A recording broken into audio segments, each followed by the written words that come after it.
Ang mga tunay na Muslim ay yaong maingat sa kanilang pananalita at kanilang sinisiguro na walang taong masasaktan sa bawat salitang kanilang binibitawan, at yaong mga tao na sinisiguro nila na ang kanilang kapwa ay ligtas sa kahit anumang pinsala na kayang magawa ng kanilang mga kamay.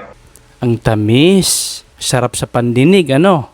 Huwag po tayong madala sa mga matatamis na mga sinasabi ng mga Shia na ito.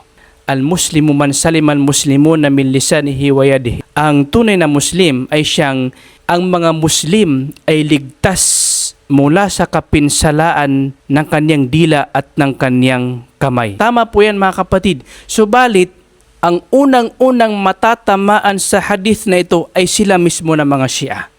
Papaano ba naman tayo magiging ligtas na mga Muslim mula sa kanilang salita at sa kanilang gawain? Gayong ang mga tao na mga malalapit kay Allah, na binanggit ni Allah subhanahu wa ta'ala sa banal na Quran ang kanilang kahigtan, na kung saan nalugod sa kanila si Allah ta'ala. Sila yung mga sahaba ng propeta sallallahu alaihi wasallam.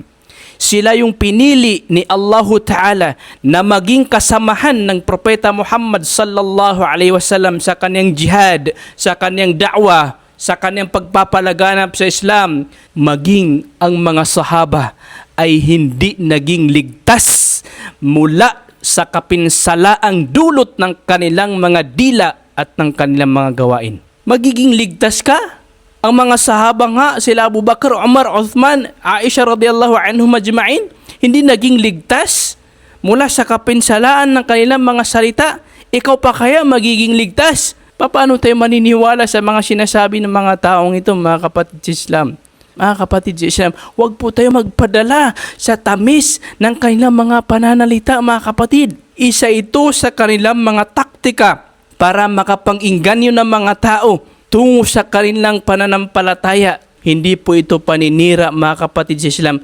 Ito po ay obligasyon namin na magbigay babala sa mga tao mula sa kapinsalaang dulot ng mga ligaw ng mga sekta. Wallahu a'lam. Assalamu alaikum warahmatullahi wabarakatuh.